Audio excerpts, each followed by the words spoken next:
نحمده ونصلي على رسوله الكريم أما بعد فقد قال الله تعالى في القرآن الكريم والفرقان المجيد بعد أعوذ بالله من الشيطان الرجيم بفضل بسم الله الرحمن الرحيم إن الله وملائكته يصلون على النبي يا أيها الذين آمنوا صلوا عليه وسلموا تسليما اللهم صل على رسولك سيدنا ونبينا مولانا محمد وعلى آل سيدنا ونبينا مولانا محمد وبارك وسلم عليهم إنا أنزلناه في ليلة مباركة إنا كنا منذرين صدق الله العليم قال نبينا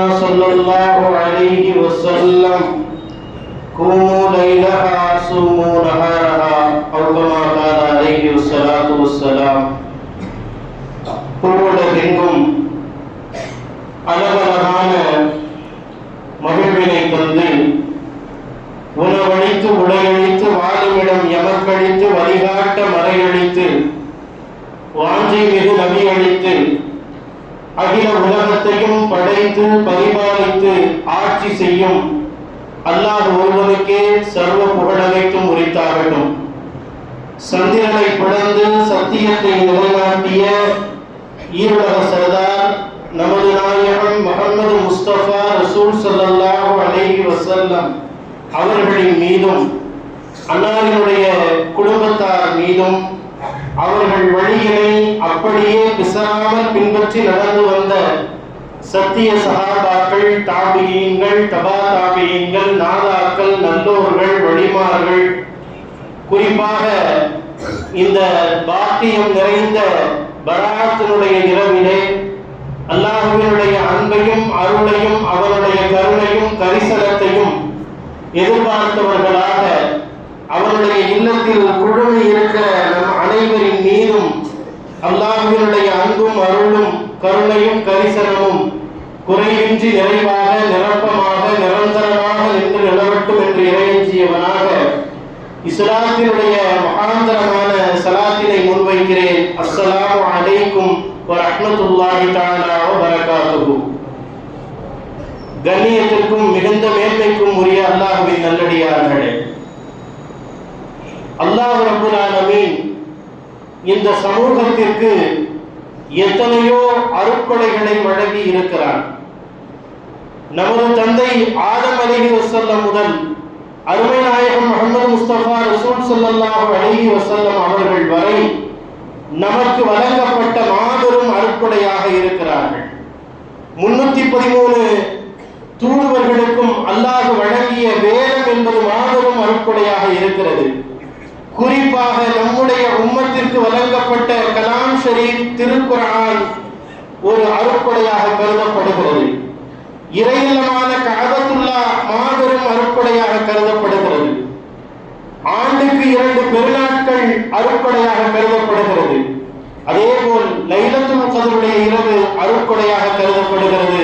அந்த அடிப்படையிலே இந்த பராத்தினுடைய இரவு இருக்கிறது, இதுவும் அல்லாஹ்வினுடைய அளப்பெரிய மாபெரிய அருட்கொடையாக இருக்கிறது.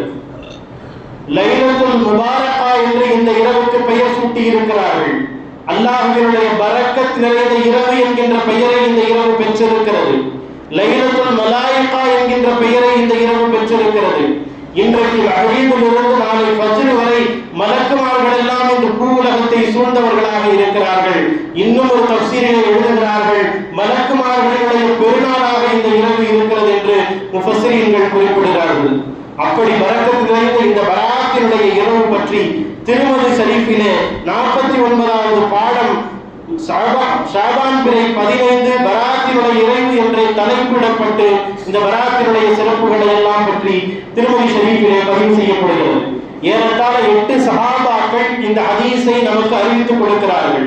நீங்கள் எல்லாம் வழமையாக கேள்விப்பட்ட ஹதீஸாக இருக்கலாம். காலத்தினுடைய அருமைகளை மீண்டும் நினைவுபடுத்த வேண்டும் என்கின்ற கட்டாயத்திற்காக வேண்டிய அந்த ஹதீஸை நான் நினைவுபடுத்துகிறேன். ஹஜ்ரத் முஹம்மது முஸ்தபா ரசூல் ஸல்லல்லாஹு அலைஹி வஸல்லம் அவர்கள் அன்னை ஆயிஷா ரலியல்லாஹு அன்ஹா அவர்களுடைய இல்லத்திலே உறங்கிக் கொண்டிருக்கிற போது நடுவிசை வேளையிலே அன்னை ஆயிஷா ரலியல்லாஹு அன்ஹா அவர்கள் கண் விழித்து பார்க்கிறார்கள். அருகில் படுத்திருந்த அண்ணன் நபி நாயகம் அவர்களை காணவில்லை. வேறு எங்கோ போய்விட்டார்களோ என மதீனாவினுடைய நகரங்களில் எல்லாம் அன்னை ஆயிஷா ரலியல்லாஹு அன்ஹா அவர்கள் தேடி வருகிறார்கள். நிறைவாக பார்க்கிற போது ஜன்னத்துல் பக்கீயினுடைய கபரஸ்தானிலே நின்று எம்பெருமானார் கண்ணீர் மல்க ஜியாரத் செய்து கொண்டிருந்ததாக ஹதீஸ்களிலே பதிவாகிறது. அந்த நாள் இந்த ஷஅபானுடைய முறை 15 என்று பெரும்பான்மையான சஹாபாக்கள் நமக்கு அறிவித்துக் கொடுக்கிறார்கள்.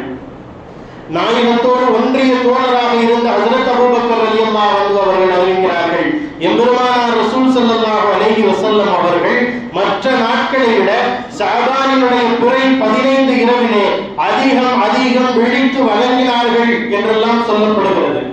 இன்றைய நாள் லவ்வுல் மௌஃபூல் என்கின்ற அந்த தாய் பதிவேட்டில் இருந்து மலக்குமார்களுக்கு எல்லாம் அல்லாஹ் அவரவர்களுடைய பொறுப்புகளை அவரவர்களுடைய இலாக்காக்களை பிரித்து கொடுப்பதாக முஃபஸ்ஸிரீன்கள் எழுதி வைக்கிறார்கள். இதையெல்லாம் தாண்டி இந்த மாதம் என்னுடைய மாதம் என்று எம்பெருமானார் ரசூல் ஸல்லல்லாஹு அலைஹி வஸல்லம் அவர்கள் குறிப்பிடுகிறார்கள். முஹர்ரம் என்கின்ற மாதம் அல்லாஹ்வுக்கு சொந்தமான மாதம், ஷஅபான் என்கின்ற மாதம் எனக்கு சொந்தமான மாதம் என்று சொல்லுகிறார்கள். காரணம் என்னவென்று பார்க்கிற போது நான் ஆரம்பத்திலே ஓதி காட்டிய இன்னல்லாஹ வ மலாயிகத்துஹு யுஸல்லூன அலன் நபி என்கின்ற நாயகத்தின் மீது சலாமும் ஸலவாத்தும் சொல்ல வேண்டும் என்கின்ற அந்த ஆயத்தை அல்லாஹ் ரப்பல் ஆலமீன் இந்த பூ உலகத்திற்கு அருமை நபிக்கு அருளப்பட்டு ஒட்டுமொத்த சமூகமும் அண்ணல் நபியின் மீது ஸலவாத்து சொல்ல வேண்டும் என்கின்ற உத்தரவு பிறப்பித்த மாதமாக இந்த ஷஅபானுடைய மாதம், குறிப்பாக இந்த பிறை 15ஆக இருக்கிறது. இப்படியே இந்த ஷஅபானுடைய பிறையின் பட்டியலை அப்படி சொல்லிக்கொண்டே போகலாம். எத்தனையோ வழிமார்கள் நாதாக்கள் நம்முடைய மூதாதையர்கள் அழகாக முதல் வானத்திலே அல்லாஹ் இறங்குகிறான். மகரீபினுடைய வக்து வருகிற போதே முதல் வானத்தில் அல்லாஹ் இறங்கி என்னிடத்தில் யாரேனும் பாவ மன்னிப்பு தேடுபவர்கள் இருக்கிறீர்களா, என்னிடத்தில் உங்களுடைய தேவையை கேட்பவர்கள் யாரேனும் இருக்கிறீர்களா என்று வல்ல ரப்பல் ஆலமீன் முதல் வானத்திற்கு இறங்கி வந்து கேட்கிறான் என்கின்ற நோக்கத்திற்காக வேண்டிதான் நம்முடைய முன்னோர்கள் மூதாதையர்கள் அந்த மகரீபினுடைய வக்தை கூட வீணாக்க கூடாது என்று குர்ஆனினுடைய இதயமாக இருக்கக்கூடிய யாசீன் சூராவை ஓத வேண்டும் என்று பணிக்கப்பட்டு இன்றைக்கு ஒவ்வொரு பள்ளிகளிலும் அந்த யாசீன் சூரா ஓதப்பட்டு இருக்கிறது. சாதாரணமான விஷயம் அல்ல. ஏதோ கால வெள்ளத்தில் சில நவீன சாதனங்களை வைத்துக் கொண்டு அது கூடாது இது கூடாது என்று பேசுகிற விஷயம் அல்ல. இது அல்லாஹுவால் உத்தரவிடப்பட்டு அருமை நாயகத்தால் வழிகாட்டப்பட்டு சஹாபாக்கள் தாபீஈன்கள் தபா தாபீஈன்கள் காலம் தொட்டு நல்லோர்கள் நாதாக்கள் வழிமார்கள் எல்லாம் முன்னெடுத்திருக்கிற ஒரு புனிதம் நிறைந்த பாக்கியம் நிறைந்த இரவுதான் இந்த பராத்தினுடைய இரவு என்பதை நாம் மறந்து விடக்கூடாது. இந்த இரவை விட்டு நாம் சாதாரணமாக கடந்து விடக்கூடாது. இந்த இரவிலே அதிகமாக அல்லாஹ்விடத்திலே நாம் பாவ மன்னிப்பு தேட வேண்டும். யாராவது ஒரு முதலாளி உங்களுக்கு இவ்வளவுதான் சம்பளம் நிர்ணயிச்சுட்டு இருந்தாலும் இன்னும் கொஞ்சம் கேட்கறதா இருந்தா கேளுங்கன்னு யாராவது சொல்லுவாங்களா? துணியால அல்லாஹ் கேட்கிறான். உங்களுடைய பட்ஜெட் இன்றைக்கு தீர்மானிக்கப்படுகிறது. இதெல்லாம் விட சிறப்பு என்னன்னா லவ்வுல் மௌஃபூல் பதிவேட்டுல குர்ஆன் ஷரீஃபை பூமிக்கு அல்லாஹ் இறக்கிற இரவுதான் லைலத்துல் கத்ருடைய இரவு. 7வது வானத்தில் ரப்பல் ஆலமீன் படைத்து அந்த குர்ஆனை முதல் வானத்திற்கு இறக்கிய இரவாக இந்த லைலத்துல் பராத்தினுடைய இரவு இருக்கிறது. அப்படிப்பட்ட இந்த புனித இரவை குர்ஆனை சங்கைப்படுத்த வேண்டும் என்பதற்காக அல்லாஹ் முதல் வானத்திலே வந்து அமர்ந்து கொண்டு நம்முடைய பட்ஜெட் எல்லாம் நம்முடைய கணக்கெல்லாம் எழுதி வச்சுட்டு இருந்தாலும் கூட என்கிட்ட ஏதாவது பாவ மன்னிப்பு தேடுபவர்கள் இருக்கிறீர்களா, என்னிடத்திலே நோய் நிவாரணம் தேடுபவர்கள் இருக்கிறீர்களா, என்னிடத்திலே தேவையை கேட்டு கடமையாற்றுபவர்கள் யாரும் இருக்கிறீர்களா, இருந்தால் உங்களுடைய தேவையை பரிபூரணப்படுத்துபவனாக நான் இருக்கிறேன் என்று ரப்பு முதல் வானத்திலே இருந்து கேட்டுக் கொண்டிருக்கிற புனிதமான நேரமாக இந்த நேரம் இருக்கிறது. எனவே கண்ணியத்திற்குரியவர்களே, உங்களிடத்திலே எல்லாம் அன்பான வேண்டுகோளாக வைக்கிறது. ஏதோ 10ஓடு 11ஆக அத்தோடு இதொன்றாக சில நவீன காணொலிகளை எல்லாம் பார்த்துவிட்டு இவ்வளவுதான் பராத் இதுதான் பராத் என்று கடந்து விடாமல் இந்த பராத்தினுடைய இரவிலே காலை ஃபஜ்ர் வரை அதிகமாக அமல் செய்யக்கூடிய நல்ல நசீபை நீங்களும் நானும் பெற வேண்டும் என்கின்ற துஆவை முன்வைக்கிறேன். பராத்தினுடைய இரவினுடைய சிறப்பு இன்னும் சொல்லிக்கிட்டே போகலாம். இருந்தாலும் சமீப காலமா ஒரு 20 ஆண்டுகளா 30 ஆண்டுகளா லைலத்துல் கத்ர் நம்மள்ட்ட வருது, பராத்துடைய இரவு நம்மள்ட்ட வருது, ரமலான் நம்மள்ட்ட வருது, ஈது பெருநாள் வருது, எல்லாமே வருதே தவிர ஆனா எதுலையுமே பரக்கத்து இல்லை. காரணம் என்னன்னு சிந்திச்சு பார்த்திருக்கீங்களா? நம்முடைய மூதாதையர்கள், நம்முடைய முன்னோர்கள், நமக்கு முன் வாழ்ந்தவர்களுக்கெல்லாம் குர்ஆனை தஜ்வீத் முறைப்படி கூட ஓத தெரியாது. அவங்களுக்கு எப்படி தொழணும் தெரியாது. இமாம் தொழ வைப்பாங்க, தொழுதாங்க. ஆனா அல்லாஹ்விடத்திலே அவர்கள் மழை வேண்டும் என்று அழுது கேட்டால் மழை பெய்யும். இன்றைக்கு நமக்கு எல்லாம் முறைப்படி தெரியும். தஜ்வீத் படி 6வது 7வது படிக்கிற பசங்க கூட இன்னைக்கு ரொம்ப அழகாக ஹதீஸையும் குர்ஆனையும் சரளமாக படித்துக் கொண்டிருக்கிறார்கள்.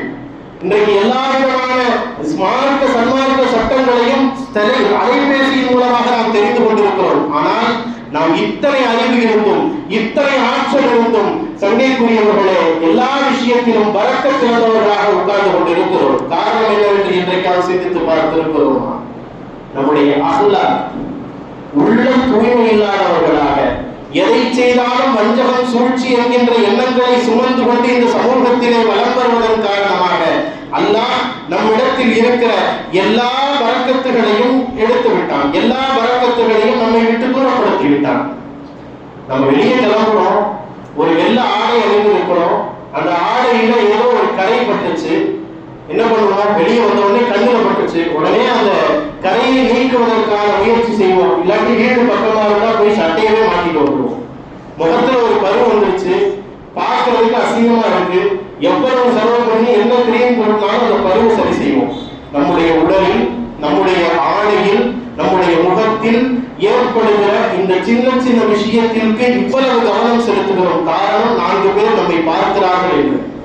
படைப்பினங்கள் நம்மை பார்க்கிறது என்பதற்காக நம் ஆடையின் மீது விழுந்த கரைகளை எல்லாம் போக்க துடிக்கிற நாம், முகத்தில் 4 பேர் பார்ப்பதற்கு அசிங்கமாக இருக்கிறது என்று நம் முகப்பொருட்களை போக்க துடிக்கிற நாம், படைப்பினங்களுக்கு அஞ்சுகிற நாம், படைத்த ரப்பு நம்முடைய கல்வை பார்க்கிறான் என்கின்ற எண்ணம் இல்லாமல் இருப்பதுதான் இன்றைய காலகட்டத்திலே நாம் பரக்கத் இழந்தவர்களாக இருக்கிறோம்.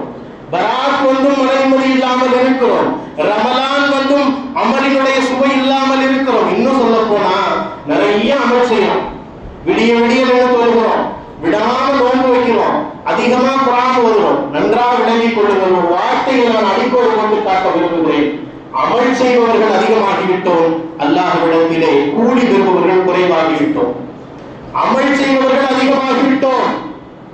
நாம் ஓதாத குர்ஆன் ஷரீஃபே இல்லை என்கின்ற அளவிற்கு கையிலே குர்ஆனை எடுத்து ஓதிக் கொண்டிருக்கிறோம்.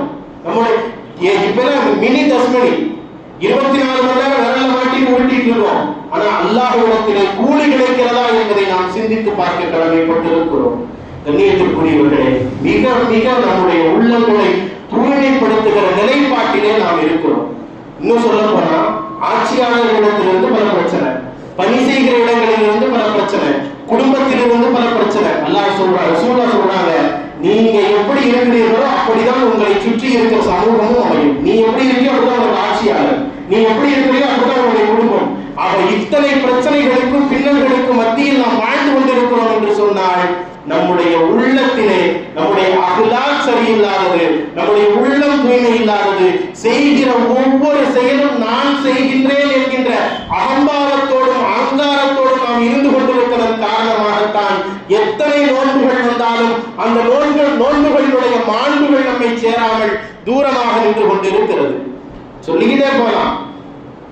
ரசூல் ஸல்லல்லாஹு அலைஹி வஸல்லம் அவர்களினுடைய சபையில எல்லாம் உட்கார்ந்துருக்காங்க. ஹஸரத் உமர் ரலியல்லாஹு அன்ஹு அவர்கள், ஹஸரத் அபூபக்கர் ரலியல்லாஹு அன்ஹு அவர்கள் எல்லாரும் அமர்ந்திருக்கிறார்கள்.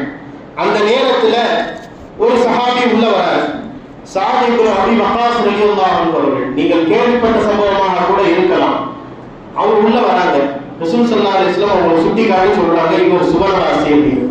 இவங்களுக்கு ஒரே ஆச்சரியம், என்னடா இத்தனை பேர் நம்மெல்லாம் நபியோடு ஆரம்ப காலத்தில் இஸ்லாத்தை ஏற்று நபியினுடைய இதயத்திற்கு இதயமாக அருகிலே இருக்கிற நம்மை பார்த்து ரசூல் ஸல்லல்லாஹு அலைஹி வஸல்லம் இதுவரை ஒரு முறை கூட சுவனவாசி என்று சுட்டி காட்டவே இல்லையே, அபீ வக்காஸ் ரலியல்லாஹு அன்ஹு அவர்கள் வருகிறார்கள், அவரை சுவனவாசி என்று சுட்டி காட்டுகிறார்கள் என்று இவர்களுக்கெல்லாம் ஒரே ஆச்சரியம். இரண்டாவது நாள் வருகிறார்கள். மதீனாவிலே இதே சபையிலே அபூ வக்காஸ் ரலியல்லாஹு அன்ஹு அவர்களை பார்த்து பெருமானார் ரசூல் ஸல்லல்லாஹு அலைஹி வஸல்லம் அவர்கள் இவர் சுவனவாசி என்று சுட்டி காட்டுகிறார்கள். இப்படியே தொடர்ந்து மூன்றாவது நாளும் நடக்கிறது. இந்த சம்பவத்தை கவனித்த ஹஜ்ரத் உமர் ரலியல்லாஹு அன்ஹு அவர்கள் இவருடைய இல்லத்திற்கு சென்று இவர் என்ன அமல் செய்கிறார் என்பதை நாம் பார்த்து விட வேண்டும், இவர் செய்கின்ற அமலின் ரகசியம் என்ன என்பதை நாம் தெரிந்து கொள்ள வேண்டும், அந்த இடத்தை நாம் பிடிக்க வேண்டும், அந்த இடத்திற்கு நாம் வர வேண்டும் என்கின்ற நோக்கத்திற்காக வேண்டி ஹஜ்ரத் உமர் ரலியல்லாஹு அன்ஹு அவர்கள் அபூ வக்காஸ் ரலியல்லாஹு அன்ஹு அவர்களுக்கு தெரியாம அவங்க வீட்டுல போய் தங்குறதுக்கு முன்னால் அனுமதி கேட்கிறாங்க. இவங்களும் அனுமதி கொடுத்துறாங்க. எல்லாரையும் போல வழக்கம் போல 5 வக்து தொழுகிறாங்க. எல்லாரையும் போல இவங்களும் தஹஜ்ஜுடைய நேரத்தில் எந்திரிக்கிறாங்க, அல்லாஹ்விடத்துல கேட்கிறாங்க. இப்படியே தான் அவங்களுடைய அமல்கள் போய் கொண்டிருக்கிறது. தவிர கூடுதலான சிறப்பான அமல் எதுவுமே கிடையாது. 3 நாள் முடிச்ச பின்னால உமர் ரலியல்லாஹு அன்ஹு தாங்க முடியல. இந்த மாதிரி ரசூலுல்லாஹ் மதீனாவுல மஸ்ஜித் நபவியில நாங்கெல்லாம் அமர்ந்திருந்த சமயத்துல உங்களை பார்த்து சுபவாசி என்று 3 முறை சுட்டி காட்டினார்கள். என்ன காரணம் என்று எங்களால் தெரியவில்லை, எதற்காக சொன்னார்கள் என்று தெரியவில்லை. அதை அறிந்து கொள்கிற பேராவலோடு தான் நான் இங்க வந்தேன். ஆனா கூடுதலான எந்த அமலையும் உங்கள்கிட்ட நான் பார்க்கலையே. என்ன காரணத்துக்காக வேண்டி நீங்க இந்த விஷயத்தை என்ன காரணத்துக்காக வேண்டி ரசூலுல்லாஹ் அவங்களை இப்படி சுட்டி காட்டினாங்க என்கின்ற விஷயத்தை நான் அறிய வேண்டும் என்கின்ற அவாவில் வந்திருக்கிறேன் என்ற போது அவங்க அசால்ட்டா சொன்னாங்களாம், நான் அப்படியெல்லாம் எந்த அமலும் நான் செஞ்சது கிடையாது, எந்த அமலையும் நான் பெருசாலாம் பண்ணது கிடையாது. ஆனா ஒண்ணு, என் வாழ்நாள்ல நான் யாரை பத்தி எப்போதும் தப்பா நினைச்சது இல்லை அப்படின்னாங்க. சுப்ஹானல்லாஹ். தன்னுடைய வாழ்நாளில் யாரை பற்றியும் எந்த தவறான சிந்தனையும் இல்லாததன் காரணத்திற்காக வேண்டி அருமை நாயகத்தினுடைய திருநாவிலிருந்து மஸ்ஜித் நபவியில் இருந்து சஹாபாக்கள் சூழ்ந்திருக்க ஒரு சுபவாசி என்று சுட்டிக்காட்டப்பட்டிருக்கிறார் என்று சொன்னால் நம்முடைய நிலைப்பாடு என்ன என்பதை நாம் சிந்தித்துக் கொள்ள வேண்டும். நீத்திற்குரியவர்கள், இன்னைக்கு 2 பேருக்கு மத்தியில ஒரு சண்டை வந்துச்சு அப்படின்னு சொன்னாலே அந்த சண்டையை ஊதி பெருசாகிறதுக்கான வழி என்னவோ அதை நம்ம பார்க்கணும். ஆனா ரசூலுல்லாஹ் அப்படி செய்யல. பெருமானார் எல்லா வழிகளையும் நமக்கு கற்றுக் கொடுத்திருக்கிறார்கள். இன்னும் சொல்ல போனால் ஒரு கவிஞர் எழுதினார், எந்த தலைவரும் சிறுநீர் கழிப்பது எப்படி என்று கற்றுக் கொடுத்ததில்லை. சிறுநீர் கழிப்பதில் இருந்து சிம்மாசனத்தில் அமர்ந்து கலீஃபாவாக ஆட்சி செய்வது வரை ஒரு தலைவர் கற்றுக் கொடுத்திருக்கிறார் என்று சொன்னால் அது எம்பெருமானார் ஹஜ்ரத் முஹம்மது முஸ்தபா ரசூல் ஸல்லல்லாஹு அலைஹி வஸல்லம் அவர்களை தவிர வேறு எந்த தலைவரும் நமக்கு கற்றுக் கொடுக்கிறார். அப்ப எந்த பிரச்சனைனாலும் ரசூல் ஸல்லல்லாஹு அலைஹி வஸல்லம் என்ன செய்வாங்க, சமாதானப்படுத்துவாங்க. நாயகத்தினுடைய ஒரு மனைவி சஃபியா ரலியல்லாஹு அன்ஹா, அவங்கள்ட்ட ஆயிஷா அம்மா எப்ப பார்த்தாலும் வம்பிழுத்துட்டே இருப்பாங்க. ஆயிஷா அம்மா கொஞ்சம் ரோசக்காரவங்க, சின்ன பிள்ளையா இருந்தாலும் அவங்களுடைய 1000 ஹதீசுகளை இந்த பாருலகத்திற்கு அறிவித்து கொடுத்த அறிவுலக மாமேதையாக இருந்தாலும் அந்த சின்ன பிள்ளையினுடைய விளையாட்டுத்தனம் என்பது ஆயிஷா அம்மாவிடத்துல அதிகமாகவே இருந்துச்சு. இப்ப சஃபியா அம்மாவை பார்த்து சொல்லுவாங்களாம், நீங்க என்னதான் இருந்தாலும் ஒரு யூத பெண்மணி தானே, உங்களுடைய தந்தை ஒரு யூதர் தானே. இதை கேட்ட சஃபியா அம்மாவுக்கு ரொம்ப மன வருத்தமாயிடுச்சு. ஒரு தடவை ரசூலுல்லாஹ் வந்து சொல்லிட்டு அழுதுட்டாங்க, இந்த மாதிரி எப்ப பார்த்தாலும் ஆயிஷா வந்து இப்படி சொல்றாங்க நபியே, என்ன பண்றதுன்னு தெரியல. உடனே ரசூலுல்லாஹ் சொல்லி கொடுத்துருக்கணும், நீங்க வந்து அவங்களுடைய குறை ஒரு 4 சொல்லி கொடுத்து நீங்க இனிமே இப்படி கிண்டல் பண்ணாங்கன்னா நீங்க இப்படி கிண்டல் பண்ணுங்கன்னு சொல்லி கொடுத்துருக்கணும். ஆனா நபி அப்படி சொல்லி தரல.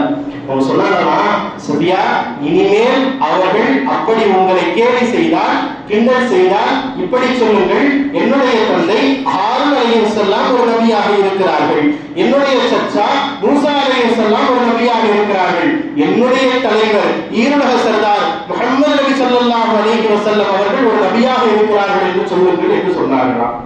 ஆக ஒரு சண்டை வருகிறது என்று சொன்னால், ஒரு பிரச்சனை வருகிறது என்று சொன்னால் உள்ள தூய்மையோடு அந்த பிரச்சனையை சரி செய்வதற்கான வழியைத்தான் அருமை நாயகம் ரசூல் ஸல்லல்லாஹு அலைஹி வஸல்லம் அவர்கள் கற்றுக் கொடுத்திருக்கிறார்கள். இதே போலதான் ஆயிஷா அம்மாவுக்கும் ஃபாத்திமா அம்மாவுக்கும் பிரச்சனை அடிக்கடி.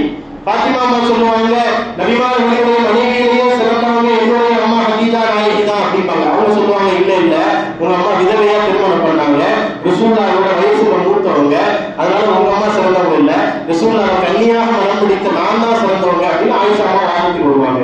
இந்த விஷயத்த ஃபாத்திமா அம்மா ஒரு தடவை போய் அழுதுகிட்டே ரசூலுல்லாஹ் சொல்றாங்க, எப்ப பார்த்தாலும் எங்க அம்மாவை இப்படி சொல்றாங்களே, என்ன செய்யறதுன்னு தெரியல நபியே, நீங்க இதுக்கு ஒரு முற்றுப்புள்ளி வைங்க என்று சொன்ன ரசூலுல்லாஹ் அழகா சிரிச்சுக்கிட்டே சொன்னாங்களாம். கனவாக்கள் தெரிய சிரித்துக் கொண்டே ரசூலுல்லாஹ் ஸல்லல்லாஹு அலைஹி வஸல்லம் சொன்னார்களாம், ஆயிஷாவை வேண்டுமானால் ரசூலுல்லாஹ் கன்னிப்பெண்ணாக வளர்ந்திருக்கலாம், ஆனால் நாயகத்தை கன்னித்தனத்தோடு வளர்ந்த ஒரு பெண்மணியாக பெரும் சீமாட்டியாக ஹதீஜா தான் இருக்கிறார்கள் என்று இனிமேல் நீங்கள் ஆயிஷா உங்களிடத்திலே வினவினால் போய் சொல்லுங்கள் என்று சொன்னார்கள் என்று சொன்னால் இப்ப ஃபாத்திமாவை பத்தி ஆயிஷா மாட்ட ரசூலுல்லாஹ் குறை சொல்லல, ஆயிஷாவை பத்தி ஃபாத்திமாட்ட ரசூலுல்லாஹ் குறை சொல்லல. இருவர்களுக்கும் மத்தியில் இருக்கிற சமூகத்தினுடைய இணக்கத்தை நாயகம் ஸல்லல்லாஹு அலைஹி வஸல்லம் அவர்கள் கற்றுக் கொடுத்தார்கள். இந்த உள்ள தூய்மை நம்ம இடத்திலே இப்போ இருக்கிறதா என்பதை நாம் சிந்தித்து பார்க்க வேண்டும். எது எடுத்தாலும் அல்லாஹ்வினுடைய சிந்தனை இல்லாமல் நம்முடைய வாழ்க்கை போய்கொண்டிருக்கிறது. ரசூலுல்லாஹ் சொன்னாங்க, நரகத்தினுடைய கொல்லிகளாக 3 பேரை முதல்ல தூக்கி அல்லாஹ் போடுவான். 3 பேர் யாரு? முதல்ல ஆளுங்கள், அல்லாஹ் பாதுகாக்கும். இரண்டாவது போர் செய்த ஒரு போர் வீரன். மூணாவது ரசூலுல்லாஹ் சொல்றாங்க பெரிய செல்வந்தர். உடனே சுத்தி இருக்கிற சஹாபாக்கள் கேட்டாங்களாம், என்ன நபியே இது ஆச்சரியமா இருக்கு, அல்லாஹ் இப்படி ஒரு கட்டளை வச்சிருக்கான், ஆலிம்களுக்கு இந்த நிலையா, போர்ல போய் ஷஹீதானவர்களுக்கு இந்த நிலையா, பணத்தை வாரி வாரி அல்லாஹ்வின் பாதையில் செலவு செய்த செல்வந்தர்களுக்கு இந்த நிலையா அப்படின்னு கேட்ட போது ரசூலுல்லாஹ் சொன்னாங்களா, அவர் உலகத்திலேயே சிறந்த காரியம் சொல்லி எல்லாரும் பாராட்டிட்டாங்க, உலகத்திலேயே ஒரு சிறந்த பயான் பண்றான்னு சொல்லி எல்லாரும் பாராட்டிட்டாங்க. அந்த பாராட்டுக்கு மயங்கிதான் அவர் தொலை வைத்தாரே தவிர அல்லாஹ்வினுடைய பயத்தோடும் ரசூல் ஸல்லல்லாஹு அலைஹி வஸல்லம் அவர்கள் காட்டி கொடுத்த வழிமுறையிலும் அவர் தொலை வைக்கவில்லை. அதனால் அல்லாஹ்வை தவிர உலகத்தினுடைய போதைக்கு அடிமையானதன் காரணமாக நரகத்தினுடைய முதல் கொல்லியாக அந்த ஆலிம் எரியப்படுகிறார். அல்லாஹ் பாதுகாக்க வேண்டும். இரண்டாவது, போரிலே தான் ஒரு வீரன் என்று போற்றப்பட வேண்டும் என்பதற்காக வேண்டி நான் இப்படியெல்லாம் வாழ் வீசுவேன், இப்படியெல்லாம் வில்லெடுத்து சண்டை போடுவேன், இப்படியெல்லாம் கேடயத்தை கொண்டு தடுத்து என்னை தற்காத்துக் கொள்வேன் என்று 4 பேர் இவனை வீரன் என்று பாராட்ட வேண்டும் என்பதற்காக வேண்டி எவன் போர்க்களத்திலே சென்று உயிர் நீத்தானோ அவனுக்கு ஷஹீதுடைய அந்தஸ்து ரத்து செய்யப்படுகிறது. மாறாக நரகத்தினுடைய கொல்லிக்கட்டையாக அவன் போய் சேர்கிறான். மூணாவது சொன்னாங்க, இந்த உலகத்தில் இருக்கிறவர்கள் எல்லாம் பாராட்ட வேண்டும், இவன் செல்வத்தை எல்லாம் இப்படி வாரி வாரி செலவழிக்கிறான் என்று முகஸ்துதியோடு இவனை போற்றப்பட வேண்டும் என்பதற்காக வேண்டி எவன் செலவு செய்கிறானோ அவன் 3வது கொல்லியாக நரகத்திற்கு செல்வான் என்று சொல்லுகிறார்கள். அல்லாஹ் பாதுகாக்க வேண்டும். ஒவ்வொரு விஷயத்திலும் அல்லாஹ்வுடைய ஏக்கம் வேண்டும், செய்கிற ஒவ்வொரு விஷயமும் அல்லாஹ்வுக்காக வேண்டும் என்கின்ற உள்ள தூய்மை வேண்டும். ஹஜ்ரத் சுஃபியான் இப்னு ஸௌரி ரஹ்மத்துல்லாஹி அலைஹி 40 தடவை ஹஜ்ஜுக்கு போயிருக்காங்க. எத்தனை முறை? 40 முறை ஹஜ்ஜுக்கு போயிருக்காங்க. 40வது முறை ஹஜ்ஜுக்கு போயிட்டு வர்றாங்க. வருகிற போது ஒரு வயதான ஒரு நபர், ரொம்ப பழுத்த பலமாக இருக்கிற அவர் ஹஜ்ரத் சுஃபியான் இப்னு ஸௌரி ரஹ்மத்துல்லாஹி அவர்களை பார்த்து ஆசையோடு முசாஃபா செய்துவிட்டு சொன்னாங்களா, நான் ரொம்ப நாளா ஹஜ்ஜுக்கு போகணும்னு ஆசைப்படுறேன், அல்லாஹ் எனக்கு அந்த நாட்டத்தை கொடுக்கவே இல்லை, எனக்காக வேண்டி நீங்க அதிகம் துஆ செய்யுங்க, என்னுடைய ரூஹ் போறதுக்குள்ள அவனுடைய ஆலயமான கஅபாவை ஒரே ஒரு தடவை இந்த கண்ணால பார்த்தறணும், ஒரே ஒரு தடவை அஜ்ர் அஸ்வத நான் முத்தமிட்டறணும், ஒரே ஒரு தடவை ரசூலுல்லாஹ்வினுடைய ரவுதாவுக்கு போய் சலாம் சொல்லணும் அப்படின்னு கண்ணீர் மழுக பழுத்த கிழவர் ஒருவர் கேட்க ஹஜ்ரத் சுஃபியான் இப்னு ஸௌரி ரஹ்மத்துல்லாஹ் சொன்னாங்களா, முதியவரே பெரியவரே, 40 ஆண்டுகள் நான் செய்த ஹஜ்ஜினுடைய நன்மையை உங்களுக்கு ஒப்படைக்கிறேன், இதோ நீங்கள் ஏக்கப்படுகிறீர்களே, அல்லாஹ்வின் மீது அவா கொள்கிறீர்களே, இந்த ஏக்கத்தை, இந்த அவாவை, இந்த ஆசையை எனக்கு கொடுத்து விடுங்கள் என்று கேட்டார்கள். சுப்ஹானல்லாஹ். அல்லாஹ்வின் மீது கொள்ளுகிற பேரன்பும் பெருங்காதலும் நம்மை எங்கோ கொண்டு போய் சேர்க்கும். மாறாக இந்த உலகத்திற்காக வேண்டி, இந்த உலக போகத்திற்காக வேண்டி நாம் பயணப்பட்டோம் என்று சொன்னால் நம்முடைய வாழ்வு வீணாகிவிடும். இமாம் ஷாஃபி ரஹ்மத்துல்லாஹ் அவங்களோட ஒரு ஜமாத் அப்படி பிரயாணம் போறாங்க. கல்வி ரீதியான ஒரு சட்டம். எல்லாம் அலுப்புல தூங்கிட்டாங்க. காலையில ஃபஜ்ருடைய வக்து வருது. இமாம் ஷாஃபி ரஹ்மத்துல்லாஹ் எழுந்து தொழுதுறாங்க. அந்த கூட்டத்தில் ஒரே ஒரு மாணவர் மட்டும் இமாமோட சேர்ந்து எழுந்து தொழுதுறாரு. தொழுதுட்டு இமாமை பார்த்து சொன்னாரா, இங்க பாத்தீங்களா எல்லாரும் தூங்கிட்டாங்க, ஆனா நான் மட்டும் என்ன செஞ்சுட்டேன், எழுந்து தொழுதுட்டேன் அப்படின்னு. இமாம் சொன்னாங்களா, நீ பேசாம தூங்கிருக்கலாம் அப்படின்னா. நீ என்ன செஞ்சிருக்கலாம், பேசாம தூங்கிருக்கலாம். நீ எல்லோரும் தூங்கிவிட்டார்கள், நான் மட்டும் எழுந்து தொழுகிறேன் என்கின்ற சிந்தனையோடு தொழுகிற போது உன்னுடைய ஃபஜ்ரின் தொழுகையே வீணாகிவிட்டது. அதனால் நீயும் அவர்களோடு அமைதியாக தூங்கி இருந்தால் கூட அதனுடைய நன்மையாக உனக்கு கிடைத்திருக்கும் என்று இமாம் ஷாஃபி ரஹ்மத்துல்லாஹி அலைஹி அவர்கள் சொல்லுகிறார்கள். என்று சொன்னால் தொழுகையாக இருந்தாலும், நாம் செய்கிற 1 ரூபாய் தானம் தர்மமாக இருந்தாலும் சரி, நாம் எடுத்து வைக்கிற ஒவ்வொரு அடியாக இருந்தாலும் சரி, அல்லாஹ்வுக்காக வேண்டி செய்கிறேன் என்கின்ற இஹ்லாஸ் இருக்கிற வரை கண்ணியத்திற்குரியவர்களை நம்முடைய வாழ்க்கையிலே பரக்கத் பரிபூர்ணமாக இருக்கும். இதன் காரணமாக நம்ம விட்டு பரக்கத் போயிடுச்சு. நோன்பு வருது, காலையில ஏதோ காலையில எந்திரிக்கிறோம், சதுரம் செய்வோம், சாயங்காலம் இஃப்தார் இப்படியே ஓடுதே தவிர அந்த நோன்பினுடைய பரக்கத் நம்மிடத்தில் இல்லாததற்கான காரணம் அல்லாஹ்வினுடைய சிந்தனை நம்மை விட்டு தூரப்பட்டதாக இருக்கிறது. கண்ணியத்திற்குரியவர்களே, புகாரில வர ஒரு ஹதீஸ், ஒருத்தர் இருந்தார், அவர் என்ன செய்வாரா, யாருக்கும் தெரியாம தான தர்மங்கள் பண்ணணும்னு ஆசைப்படுறாரு. யாருக்கும் தெரியாம தான தர்மங்கள் பண்ணணும், அல்லாஹ் மட்டும் என்னுடைய தான தர்மங்களை பார்த்தால் போதும், வேறு யாரும் என்னுடைய தான தர்மங்களை பார்க்க கூடாது என்கின்ற சிந்தனையோடு ஒரு நாள் இரவு போறாரு. போய் ஒரு இருட்டுல ஒருத்தர் காசை கொடுத்துறாரு, ஒரு பெரிய பட்டணத்துல காசை கொண்டு போய் கொடுத்துறாரு. கொடுத்துட்டு வந்து படுத்துறாரு. இரவு கனவுல மலக்குமார்கள் எல்லாம் வந்து சொல்றாங்க, என்னப்பா இப்படி பண்ணிட்டே, ஒரு திருடகையில போய் நீ காசை கொடுத்துட்டியா? இவர் பதவியை முடிச்சிட்டாரு. என்னடா யாருக்கும் தெரியாம கொடுக்கணும்னு பார்த்தா கடைசியில பார்த்தா ஒரு திருடகையில கொண்டு போய் காசை கொடுத்துட்டோமே. மறுநாள் போறாரு. மறுநாள் போய் ஒரு விபச்சாரியினுடைய கையில காசை கொடுத்துட்டு வந்துடுறாரு. அதே மாதிரி அறிவிப்பு வருகிறது, யாருக்கும் தெரியாம கொடுக்கணும்னு நினைச்ச போய் ஒரு விபச்சாரியுடைய கையில கொடுத்துட்டீங்க. மூணாவது நாள் தொடர்கிறது, ஒரு செல்வந்தருடைய கையில கொண்டு போய் காசை கொடுத்தார். மூணாவது நாள் இதே கவலையில படுத்தார். இனிமே இரவு நேரங்களில் யாருக்குமே காசு கொடுக்க கூடாது அப்படிங்கிற சிந்தனையோடு இருக்கிற போது அந்த நாள் கனவிலே ஒரு மலக்கு வந்து தோன்றி சொல்லுகிறார், நீ அல்லாஹ்வுக்காக வேண்டி செய்ய வேண்டும், யாரும் பார்க்க கூடாது என்கின்ற இஹ்லாஸோடு செய்ததன் காரணத்தினால், நான் சொல்றது ஏதோ கதை இல்லை, புகாரி ஷரீஃப்ல பதிவான ஒரு ஹதீஸ், காரணத்தினால் அந்த திருடன் இருக்கிற அல்லவா, நான் திருடவும் போனேன், ஆனா அல்லாஹ் எனக்கு இவ்வளவு காசை கொடுத்துட்டானே, இனிமே நான் வாழ்க்கையில திருட மாட்டேன், இந்த பொருளாதாரத்தை வைத்து நான் என்னுடைய வாழ்க்கையை ஹலாலான முறையிலே அமைத்துக் கொள்ளுவேன் என்கின்ற நியத்தோடு திருந்து விட்டான். அவன் திருந்துவதற்கான நன்மையின் சவாபும் உன்னை வந்து சேரும். அல்லாஹ் பார்க்க வேண்டும், மற்றவர்கள் பார்க்க கூடாது என்கின்ற நியத்தை கொடுத்தாய் அல்லவா, அந்த நியத்தினுடைய நன்மையின் சவாபும் உன்னை வந்து சேரும் என்றார்கள். தவறான தொழில் செய்ய வேண்டும் என்று பயணப்பட்ட அந்த விபச்சாரி இந்த பணம் கிடைத்ததன் காரணத்தினால் தன்னுடைய விபச்சார தொழிலையே விட்டுவிட்டு நேரான பாதைக்கு சென்றால், இந்த பொருளாதார பணத்தை வைத்து தன்னுடைய வாழ்வை சீராக்கி கொண்டால் அவன் சீரான நன்மையும் உன்னை வந்து சாரும். அல்லாஹ்வுக்கு தெரியாமல் நீ கொடுக்க வேண்டும் என்று ஆசைப்பட்டாயே, அந்த நன்மையின் சவாபும் உன்னை வந்து சாரும். மூன்றாவது, அந்த பணக்காரர் தன்னுடைய வாழ்க்கையில ஜகாத்தே கொடுத்ததில்லை. அவர் ஒரு மிஸ்கின் மாதிரி உழைக்கிட்டு இருக்காரு. அப்பதான் நினைச்சாரா, நம்ம பெரிய பணக்காரன், ஆனா நம்மள்கிட்ட ஒரு மிஸ்கின் நினைச்சு காசை கொடுத்திருந்தாங்க, இனிமேலாவது நம்ம ஜக்காத்து கொடுக்கணும் என்கின்ற எண்ணம் அவருக்கு வந்து ஜக்காத் கொடுக்க துவங்குகிறார். ஆகவே ஜக்காத் கொடுக்க வைத்த நன்மையும் உன்னை வந்து சாரும். அல்லாஹ்வுக்கு தெரியாமல் நீ கொடுத்தாய் அல்லவா, அந்த நன்மையும் உன்னை வந்து சேரும் என்கிறார்கள். ஆக அல்லாஹ் மட்டும் பார்க்க வேண்டும் என்று நாம் செய்கிற ஒவ்வொரு செயலிலும் அல்லாஹ் ரப்பல் ஆலமீன் மிகப்பெரிய பரக்கத்தையும் உள்ள மாற்றத்தையும் ஏற்படுத்தி வைத்திருக்கிறான் என்பது இந்த சம்பவத்தின் வாயிலாக நமக்கு தெரிய வருகிறது. உங்களுக்கு எல்லாம் பத்ர் போர் தெரியும். பத்ருடைய போர் முடிந்த பிறகுதான் இஸ்லாம் அரபு நாடு முழுவதும் பரவியது. ஹாதிசியா யுத்தம் என்று ஒரு யுத்தம் நடந்தது. ஹஜ்ரத் உமர் ரலியல்லாஹு அன்ஹுவுடைய காலத்துல இந்த ஹாதிசியாவுடைய யுத்தத்திற்கு பிறகுதான் முழு உலகத்திலும் இஸ்லாம் பரவியது. இந்த ஹாதிசியாவுடைய யுத்தம் பிரகடனப்படுத்தப்படுகிற போது உம்மு மக்தூம் ரலியல்லாஹு அன்ஹு அவங்க ஒரு மூத்த சஹாபி, ரெண்டு கண்ணு அவங்களுக்கு தெரியாது. அந்த சஹாபி போய் ஹஜ்ரத் உமர் ரலியல்லாஹு அன்ஹு இடத்துல கேட்கறாங்க, நான் இந்த மாதிரி இந்த போருக்கு போறேன் அப்படின்னு.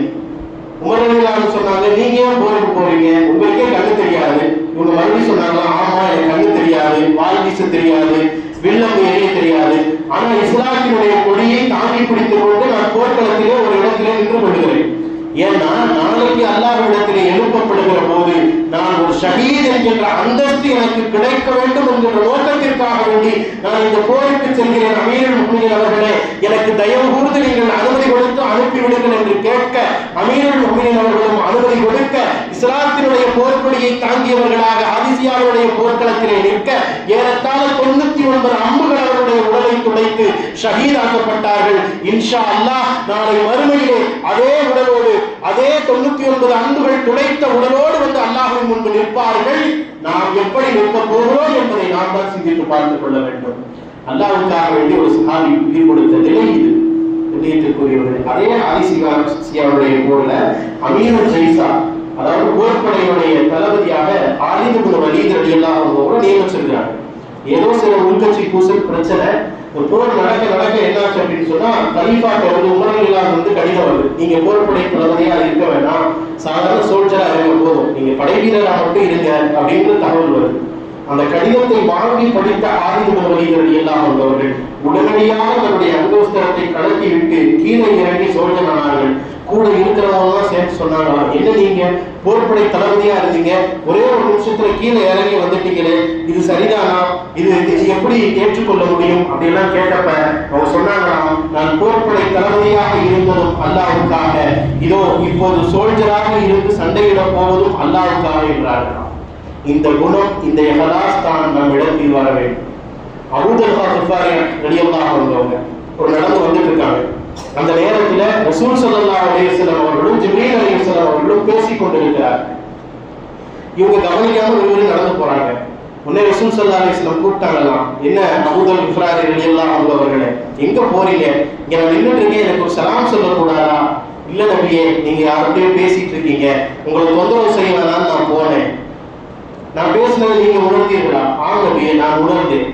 நான் யாரிடத்திலே பேசிக் கொண்டிருக்கிறேன் என்று தெரியுமா? தெரியும் நபியே, வானவர் பெருமான் ஜிப்ரீல் அலைஹிஸ்ஸலாம் அவர்களிடத்திலே பேசிக் கொண்டிருக்கிறீர்கள்.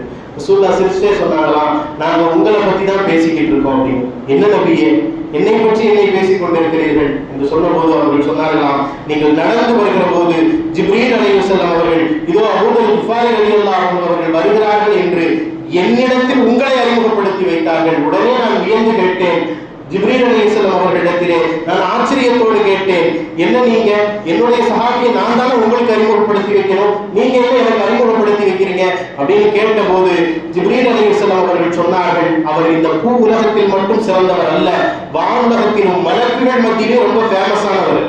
ஏன் தெரியுமா?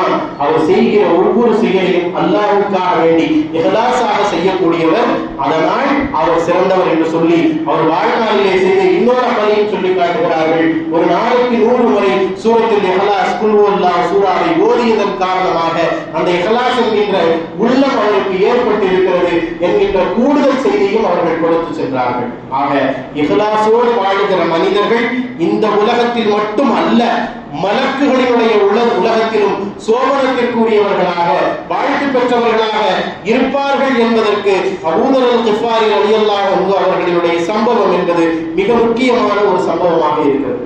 இன்னைக்கு நமக்கு யாராவது ஒரு சின்ன விஷயம் செஞ்சுட்டாலே போதும், கண்டபடி திட்டுறோம், தலைமுறைகளை தோண்டி எடுத்து திட்டுறோம், கண்ணாபின்னா திட்டுறோம்.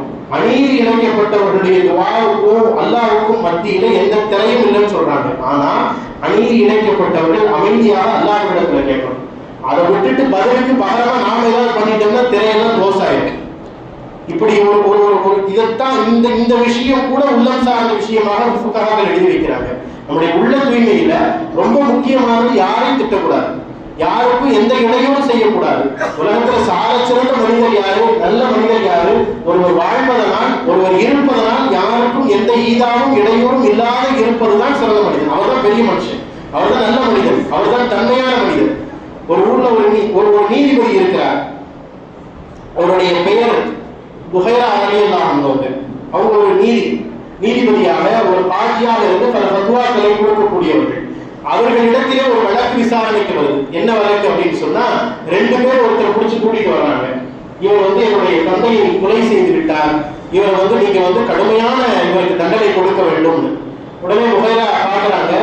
பார்த்துட்டு இவருக்கு பகரமா அரபுகளிடத்தில் இருக்கிற ஒரு பழக்கம், பகரமாக நான் நஸ்கேடு கொடுத்துறேன், இவரை விட்டுங்க அப்படிங்கிறாங்க.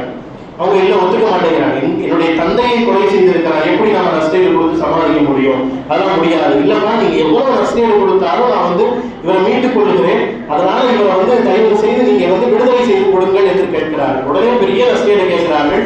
அந்த நஸ்கேடை புகைரா அவர்கள் கொடுத்து அவர் என்ன செய்யறாரு, விடுதலை செய்து வாங்கிக் கொள்ளுகிறார். வாங்கிய உடனே இவங்க சுத்தி இருக்கிறவர்களுக்கெல்லாம் ஒரே ஆச்சரியம், என்ன இது இப்படி புகைரா இப்படி ஒரு நீதிபதி ஒரு காஜி இப்படி செஞ்சுட்டாங்களே அப்படிங்கும் போது அவர்கள் பதில் சொன்னார்களாம், ஒரு 10-15 ஆண்டுகளுக்கு முன்பு நான் கடை வீதியிலே ஒரு நூலை படித்துக் கொண்டிருந்தேன். படித்துக் கொண்டிருக்கிற சமயத்திலே இவர் அந்த வழியாக வந்தார். வருகிற போது என்னை வந்து இந்த வெயிட் இந்த தூக்குவாங்கல்ல, பெட்டி லக்கேஜ்லாம் தூக்குற நபர் என்று நினைத்து என்னை இவருடைய இவருடைய பொருட்களை எல்லாம் தூக்க சொன்னார். நான் தூக்க முடியாது என்று சொன்னேன். ஓங்கி ஒரு அரைஞ்சாரு. அரைஞ்சதே என்னுடைய ஒரு கண்ணு போயிடுச்சு. இந்த வரை எனக்கு ஒரு கண்ணு தெரியாது. அந்த சிந்தனை எனக்குள்ள வந்துச்சு. அதற்கு பழிவாங்குவதற்காக வேண்டி நான் இப்போது இவருக்கு தவறான தீர்ப்பை எழுதிவிட்டேன் என்று சொன்னால் நாளைக்கு அல்லாஹ்வினுடைய சன்னிதானத்திலே நான் குற்றவாளியாக இருந்து விடுவேன். அதற்காக வேண்டி இவரை மன்னிக்க வேண்டும். இவர் இழைத்த அநீதிக்கு நான் அல்லாஹ்விடத்திலே நான் மன்னிப்பு தேட வேண்டும் என்பதற்காக வேண்டி இவரை இவ்வளவு விலை கொடுத்து வாங்கி நான் விடுதலை செய்தேன் என்கின்ற செய்தியை நமக்கு பதிவு செய்கிறார்கள். கண்ணியத்திற்குரியவர்களே, எத்தனையோ அநீதி இழைக்கப்பட்டவர்கள், அநீதம் செய்யப்பட்டவர்கள் இந்த சமூகத்திலே வாழ்ந்து கொண்டிருக்கிறார்கள். இந்த சம்பவத்தையும் நினைச்சு பாருங்க, நம்முடைய வாழ்க்கையும் நம்முடைய நினைவிற்கு கொண்டு வாருங்கள். இப்படியே நிறைய விஷயங்களை, நம்முடைய உள்ளத்தை தூய்மையாக்கக்கூடிய, நம்முடைய உள்ளத்தை பரிசுத்தப்படுத்தக்கூடிய எத்தனையோ விஷயங்களை சொல்லிக்கொண்டே போகலாம். எல்லாம் அல்லாஹ்வுக்காக வேண்டி என்கின்ற சிந்தனை வந்துவிட்டால் நம்முடைய வாழ்க்கையில எந்த பிரச்சனையும் இல்லை. ஹாரிசா ரலியல்லாஹு அன்ஹு அவங்க எப்படிப்பட்டவங்க? ஒரே பையன், வீட்டுல ஒரே ஒரு அம்மா, வயதான அம்மா. இவங்க இந்த பையனுக்கு இந்த அம்மா விட்டா வேற ஆள் கிடையாது, அந்த அம்மாவுக்கு இந்த பையனை விட்டா வேற ஆள் கிடையாது. இப்படி வாழ்கிறார்கள். இந்த சூழ்நிலையில பத்ரினுடைய பிரகடனம் அறிவிக்கப்படுகிறது. ரசூலுல்லாஹ் பத்ர் போர் அறிவிப்பு செய்யறாங்க. இவர் தொழுதுட்டு வர்றாரு. வருகிற போதே நம்முடைய தாயிடத்திலே பத்ர் போருக்கு கலந்து கொள்வதற்கான அனுமதியை நாம் வாங்க வேண்டும் என்கின்ற சிந்தனையோடு வருகிறார். வீட்டிலே அந்த அம்மா நம்ம பிள்ளைக்கு நிக்கா செய்து வைக்கணும் என்கின்ற நியத்தோடு அமர்ந்து இருக்கிறார். இவர் தொழுகையை முடித்து உள்ளே வருகிறார். வந்தவுடன் அம்மா நான் உங்கள்கிட்ட ஒரு விஷயம் சொல்லணும் அப்படின்னு சொல்லி கேட்கிறாரு. அந்த அம்மா சொல்றாங்க, நானும் உங்கள்கிட்ட ஒரு விஷயம் பேசணும்பா அப்படிங்கிறாங்க. உடனே நீங்க சொல்லுங்க, இல்ல நீங்களே சொல்லுங்க அப்படிங்கிற உடனே ரசூலுல்லாஹ் இந்த மாதிரி பத்ர் போருக்கு அறிவிப்பு செய்கிறார்கள். எல்லா சஹாபாக்களும் அதற்கு தயார் நிலையில இருக்கிறார்கள். நானும் அந்த பத்ர் போரிலே நீங்கள் அனுமதி கொடுத்தால் நான் கலந்து கொள்கிறேன் என்கின்ற விஷயத்தை சொல்லுகிறார்கள். சொன்ன உடனே தாய் சொல்றாங்க, நான் உனக்கு இது மாதிரி நிக்கா செய்து வைக்கலாம் என்கின்ற எண்ணம் என்னிடத்திலே இருந்தது, உனக்கு நிக்கா செய்து வைக்க வேண்டும் என்கின்ற ஆசையில் இருந்து, இருந்தாலும் ரசூலுல்லாஹ் சொல்லிட்டாங்க, அல்லாஹ்வுடைய போர்க்களமாக இருக்கிறது, நீ உடனடியாக சென்று வா என்று சொல்லி அனுப்பி வைக்கிறார்கள். பத்ருடைய போருக்கு போறாங்க. விடிந்தால் பத்ர் முதல் நாள் இரவு ஒரு கிணத்துக்கு பக்கத்துல தண்ணி குடிக்க போறாங்க. அந்த கிணத்துக்கு பக்கத்துல ரசூல் ஸல்லல்லாஹு அலைஹி வஸல்லம் ஒரு நபரை காவலுக்கு வச்சிருக்காங்க. ஏன்னா மாற்றார்கள் யார் வந்து அந்த கிணத்துல விசங்க வந்தாலாம், ஏதாவது பிரச்சனை வந்தாலாம் அப்படின்னு. விளக்குகள் இல்லாத, அந்த இருட்டுகள் இல்லாத காலத்திலே ஹாரிசா ரலியல்லாஹு அன்ஹு அவர்கள் அந்த கிணத்துக்கு பக்கத்துல போறாங்க. இவர் யாரோ வேறு எதிரிகள் தான் வந்து விட்டார் என சரியாக அவருடைய குரல்களை பார்த்து அம்பை எடுத்து அடிக்கிறார்கள். அடுத்த நொடியே அவருடைய உயிர் பிரிகிறது. மறுநாள் பத்ர் போர் நடக்கிறது. பத்ரினுடைய வெற்றி மதீனா நகரிலும் சொல்லப்படுகிறது. வெற்றி கொடியை தூக்கியவர்களாக, தக்பீர் முழங்கியவர்களாக மதீனாவை நோக்கி சஹாபாக்கள் வந்து கொண்டிருக்கிறார்கள். எல்லோரும் இப்போது இருக்கக்கூடிய குபா பள்ளிக்கு பக்கத்துல வந்து வரவேற்பதற்காக வேண்டி நின்று கொண்டிருக்கிறார்கள். இந்த வயதான மூதாட்டியும் தன்னுடைய அருமை மகனார் ஹாரிசா வருவார் என்கின்ற ஆசையோடு அவாவோடு வந்து நின்று கொண்டிருக்கிறார். எல்லோரும் வருகிறார்கள். அப்படியே ஒவ்வொருத்தரா வர எல்லாரும் கலந்து போறாங்க. இந்த ஹஜ் உம்ராக்கு போயிட்டு வந்து அவங்க ஆட்சி வந்தோடனே அந்த இடம் அப்படி காலியாயிரும். அது மாதிரி இந்த போருக்கு போயிட்டு வந்த கூட்டம் வந்த உடனே அப்படி காலியாகி போறாங்க. கடைசி வரையும் தன்னுடைய மகன் ஹாரிசாவை காணவில்லை. வயதாட்ட மூதாட்டி, அல்லாஹ்வை தவிர அருமை மகன் ஆதரவோடு வாழ்ந்த அந்த மூதாட்டி மகன் வருவான் என்கின்ற ஆவலோடு அவாவோடு காத்திருக்கிறார். அந்த நேரத்தில் ஒருத்தர் வந்தாரு. வந்தவர்கிட்ட இவர் இந்த அம்மா கேட்கிறாங்க, எல்லாரும் வந்துட்டாங்களே, என்னுடைய மகன் ஹாரிசாவை காணவில்லையே என்ற போது அவர் கொஞ்சம் வெடுக்குன்னு பேசிடுறாரு. அவரெல்லாம் மூத்தா போயிட்டாரு, ஷஹீதுலாம் ஆகல, அவரை கொலை செஞ்சுட்டாங்க அப்படின்னு சொல்றாரு. இந்த அம்மாவுக்கு ஒண்ணுமே தாங்க முடியல. இருந்தாலும் அமைதியாக அருமை நபி வர வேண்டும் என்பதற்காக வேண்டி நின்று கொண்டிருக்கிறார்கள். பெருமானார் ரசூல் ஸல்லல்லாஹு அலைஹி வஸல்லம் அவர்கள் வருகிறார்கள். வந்த உடனே மூதாட்டி வேகமாக நபியின் முன்பு போய் நின்று, என்னுடைய அருமை மகன் ஹாரிசா எங்கே நபியே என்று கேட்கிறார்கள். அது மட்டுமல்ல, நபியை பேச விடாம இவங்க தொடர்ந்து பேசுறாங்க. அது மட்டுமல்ல, என்னுடைய மகன் ஷஹீதாகவில்லை, கொலை இயல்பான மூத்தாக, ஒரு படுக்கையில் படுத்த மூத்தாக அவன் ஆகிவிட்டான் என இந்த மதீனவாசிகள் எல்லாம் பேசிக் கொண்டிருக்கிறார்கள். ஒருவேளை என் பையன் ஷஹீதா ஆயிட்டான் அப்படின்னு சொன்னா என்னை விட இந்த உலகத்திலே மகிழ்வாக ஆகக்கூடியவள் யாரும் இல்லை. இல்ல உங்க கூட வந்து அவர் மூழ்குதான் ஆயிட்டாருன்னு சொன்னா நான் ஒப்பாரி வச்சு அழுவேன். எப்படிப்பட்ட ஒப்பாரியாக இருக்கும் என்று சொன்னால், இந்த மதீனாவினுடைய வரலாற்றிலே இதற்கு முந்தியதும் இதற்கு பிந்தியதும் யாரும் இப்படி ஒப்பாரி வைத்து அழுதவில்லை என்கின்ற அளவிற்கு நான் பெரிய ஒப்பாரியாக, அவச்சொல்கள் பேசுகிற ஒப்பாரியாக வைத்து அழுவேன் நபியே என்று சொன்னவுடன் ரசூலுல்லாஹ் பொறுமையா சொன்னாங்க. அந்த தாயை அரவணைத்து சொன்னார்கள், அல்லாஹ்வுக்காக உன்னுடைய மகன் ஜன்னத்துல் ஃபிர்தௌஸிலே மலக்குமார்களோடு இருக்கிறான் என்கின்ற சுப செய்தியை நான் உனக்கு கொண்டு வைத்திருக்கிறேன். தாய் ஆனந்த வெள்ளத்தில் மகிழ்ந்து துள்ளி குதிக்கிறார்கள். யாருமே இல்லை, ஒரே ஒரு பையன், நிக்கா செய்யணும்ன்ற நியத்து. ஆனா அல்லாஹ்வுக்காக வேண்டி ஷஹீதாகிவிட்டார் என்கின்ற அந்த உள்ள செய்தி கிடைத்த போது அந்த தாய் அடைந்த பேரானந்தம் இருக்கிறதே, அந்த ஆனந்தம் இன்றைக்கு அல்லாஹ்வுக்காக வேண்டி நம்ம பசங்களை காலையில மதரசா அனுப்புறது கூட இல்லை. ரொம்ப குளிரா இருக்கும் அப்படின்னா மதரசா அனுப்புறது இல்லை, தொழுகைக்கு அனுப்புறது இல்லை. 10 வயசானா அடிச்சு தொலை வைக்கணும்னு சொல்றாங்க. எத்தனை பேர் பிள்ளைகளை அடித்து தொலை வைத்துக் கொண்டிருக்கிறோம்? எத்தனை பேர் பிள்ளைகளை சரியாக மற்ற மதரசாக்களுக்கு அனுப்பி கொண்டிருக்கிறோம்? போரிலே சென்று அல்லாஹ்வினுடைய பாதையிலே ஷஹீதானதற்காக வேண்டி, இந்த மார்க்கத்திற்காக வேண்டி அருமை மகன் உயிர் நீத்தான் என்பதற்காக வேண்டி ஆனந்த பெருக்கெடுத்த அந்த தாயினுடைய நிலை எங்கே? காலையில் கொஞ்சம் பணி இருக்கிறது என்பதற்காக வேண்டி மத்த மதரசாவிற்கு அனுப்ப முடியாத நிலையில் இருக்கிற நம்மை போன்ற பெற்றோர்களுடைய நிலை என்ன என்பதை நாம் சிந்தித்து பார்க்க வேண்டும். கண்ணியத்துக்குரியவர்களே, இன்னும் நிறைய செய்தியை சொல்லிக் கொண்டே போகலாம். நேரத்தினுடைய அருமை கருதி இது பயான் பேசுவதற்கான இரவு அல்ல, அல்லாஹ்விடத்திலே அழுது மண்டாட வேண்டிய இரவு, மலக்குமார்கள் எல்லாம் சூழ்ந்து நிற்கிற இரவு. இந்த 63 ஆண்டு காலம் நாயகம் ஸல்லல்லாஹு அலைஹி வஸல்லம் அவர்களினுடைய இந்த நுபுவத்தினுடைய வாழ்க்கையினுடைய அடித்தளத்தை பார்க்கிற போது, எம்பெருமானார் 6 வயது சிறுவனாக இருக்கிற போதே, அலிமா அம்மாவிடத்திலே பால்குடி பிள்ளையாக இருக்கிற போதே மலக்குமார்கள் எல்லாம் இந்த உலகத்திலே இறங்கி நபியினுடைய இதயத்தை அறுத்து ஜம்ஜம் நீரால் கழுவி சுத்தப்படுத்தி உள்ளே வைத்தார்கள். அதனுடைய பரக்கத், அந்த உள்ளம் தூய்மைப்படுத்தப்பட்டதனுடைய பரக்கத்து தான் நபியோடு யார் சேர்ந்தாலும், நபியை யார் பார்த்தாலும், நபியிடத்திலே யார் பேசினாலும் அவர்களுடைய உள்ளம் தூய்மையாகிறது என்று சொன்னால், நபிகள் கோமான் ஸல்லல்லாஹு அலைஹி வஸல்லம் அவருடைய உள்ளம் அல்லாஹ்வால் தூய்மைப்படுத்தப்பட்டதுதான் காரணமாக இருக்கிறது. எனவே அந்த உள்ள தூய்மையை நாமும் பெற வேண்டும் என்பதற்காக வேண்டிதான் ரசூல் ஸல்லல்லாஹு அலைஹி வஸல்லம் அவர்கள் நம் மத்தியிலே நபியாக அனுப்பப்பட்டிருக்கிறார்கள். இன்னமா புஇஸ்து முஅல்லிமா, நான் உங்கள் மத்தியில் ஆசிரியராகவே அனுப்பப்பட்டிருக்கிறேன் என்று பெருமானார் சொல்லி இருக்கிறார்கள். அல்லாஹ் குர்ஆனிலே சொல்லுகிறான், கத் அஃப்லஹ மன் தஜக்காஹா. தொடர்ந்து 7 விஷயத்தின் மீது சத்தியம் செய்துவிட்டு அல்லாஹ் சொல்லுகிறான், யார் உள்ள தூய்மையோடு வாழுகிறீர்களோ, யார் அல்லாஹ்வையும் ரசூலையும் பொருந்திய வாழ்வை வாழ்ந்து கொண்டிருக்கிறீர்களோ அவர்கள்தான் நிச்சயமாக நாளை வெற்றியாளர்களாக இருப்பீர்கள் என்பதிலே எந்த விதமான சந்தேகமும் இல்லை என்பதை அல்லாஹ் ரப்பல் ஆலமீன் நமக்கு குர்ஆன் வழியாக சொல்லி காட்டி இருக்கிறார் என்று சொன்னால், நாம் நிச்சயமாக உள்ளம் தூய்மை பெற்றவர்களாக வாழ வேண்டும் என்கின்ற விஷயத்தை இந்த பராத்தினுடைய இரவிலே இருந்து உறுதிமொழியாக நாம் எடுக்க வேண்டும். ஹந்தலா ரலியல்லாஹு அன்ஹு ரசூலுல்லாஹ்ட்ட ஒரு கேள்வி கேட்டாங்க. என்ன கேள்வினா, நபியே, என்னுடைய தோழி ஒருத்தவங்க, அவங்களுக்கு 2 கணவன்.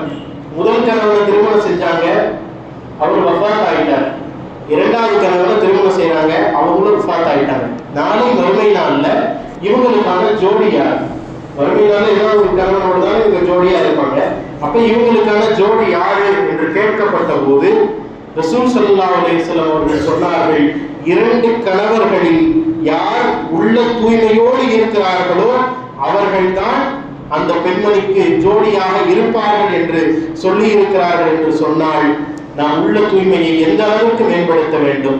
ஷஹீஹுல் புகாரியிலே 7000க்கும் மேற்பட்ட ஹதீஸ்கள் அறிவிக்கப்பட்டிருக்கிறது. ஆனால் அந்த ஹதீஸினுடைய தலையங்கமாக முதல் ஹதீஸாக புகாரி ரஹ்மத்துல்லாஹி அலைஹி வைத்த ஹதீஸ், இன்னமல் ஆமாலு பின்னியாத், உங்கள் எல்லா செயல்களும் உங்கள் எண்ணத்தை பொறுத்தே அமைகிறது என்று சொல்லுகிறார்கள் என்று சொன்னால், கண்ணியத்திற்குரியவர்களே, நம்முடைய எண்ணங்களை எவ்வளவு தூய்மையானதாக ஆக்கிக் கொள்ள வேண்டும், நம்முடைய எண்ணங்களை எல்லா செயல்களிலும் அல்லாஹ்வின் பக்கம் திருப்பிக் கொள்ள வேண்டும் என்பதை நாம் உணர வேண்டும். இன்றைக்கு நிறைய மாத்திரை போடுறோம், நிறைய நோய்வாய்க்கு ஆளாகிறோம், நிறைய சிரமத்துக்கு ஆளாகிறோம். மாதம் எல்லா பிரச்சனைகளிலிருந்தும் நாம் மீள வேண்டும் என்று சொன்னோம்.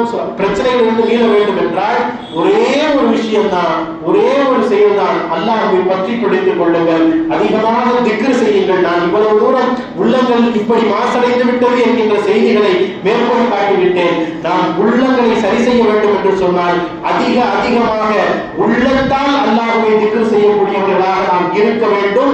இருந்தால் மட்டுமே இந்த சமூகத்தில் வெற்றி பெற வேண்டும்.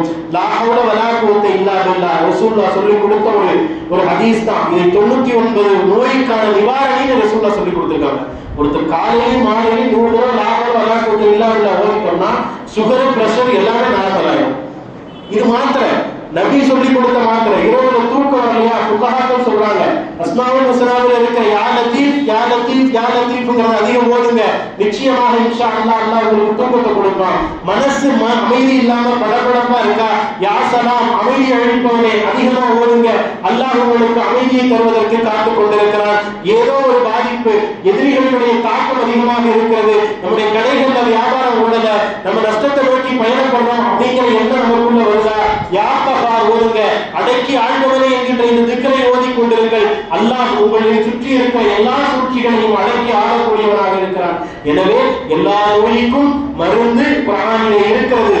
வாழ்வுக்கான எல்லா பிரச்சனைகளுக்கும் தீர்வு குர்ஆனிலும் ஹதீஸிலும் பரிபூரணமாக இருக்கிறது. நாம் தான் அதை விட்டு தூரப்பட்டு விட்டோம். தூரப்பட்டதன் காரணமாகத்தான் இந்த 21ஆம் நூற்றாண்டிலே நிம்மதி இல்லாத சமூகமாக இந்த இஸ்லாமிய சமூகம் வாழ்ந்து கொண்டிருக்கிறது. எனவே கண்ணியத்திற்குரியவர்களே, இனியாவது அல்லாஹ்வின் பக்கம் அதிகமாக திரும்புவோம். நம்முடைய நாவுகள் அவனை திக்ர் செய்யக்கூடிய நாவுகளாக, நம்முடைய கல்புகள் அவனுடைய துதிகளை பாடக்கூடிய கல்புகளாக அல்லாஹ் ரப்பல் ஆலமீன் ஆக்கியருள் புரிவானாக. நம் அனைவருக்கும் எல்லா விதமான நலவுகளையும் இந்த இரவினுடைய பரிபூரணமான பரக்கத்துகளையும் வல்ல ரப்பல் ஆலமீன் நம் அனைவருக்கும் தந்தருள் புரிவானாக. எதிர்வரக்கூடிய ரமலான் மாதத்தில் அதிகமான குர்ஆனை ஓதக்கூடியவர்களாக, 30 நோன்புகளை நோக்கக்கூடியவர்களாக, தராவீஹ் தொழக்கூடியவர்களாக, அதிகம் அமல் செய்யக்கூடியவர்களாக அல்லாஹ் ரப்பல் ஆலமீன் ஆக்கி அருள் புரிவானாக. எந்தெந்த நல்ல அமல்களை எல்லாம் நம்முடைய நபிகள் நாயகம் ஸல்லல்லாஹு அலைஹி வஸல்லம் அவர்கள் நமக்கு கேட்டார்களோ அந்தந்த நல்ல அமல்கள் அனைத்தையும் அல்லாஹ் ரப்பல் ஆலமீன் நம் அனைவருக்கும் பரிபூரணமாக தந்தருள் புரிவானாக என்கின்ற துஆவோடு விடைபெறுகிறேன். வஆஹிர் தாவானா அல்ஹம்துலில்லாஹி ரப்பில் ஆலமீன். அஸ்ஸலாமு அலைக்கும் வ ரஹ்மத்துல்லாஹி தஆலா வ பரகாத்துஹு.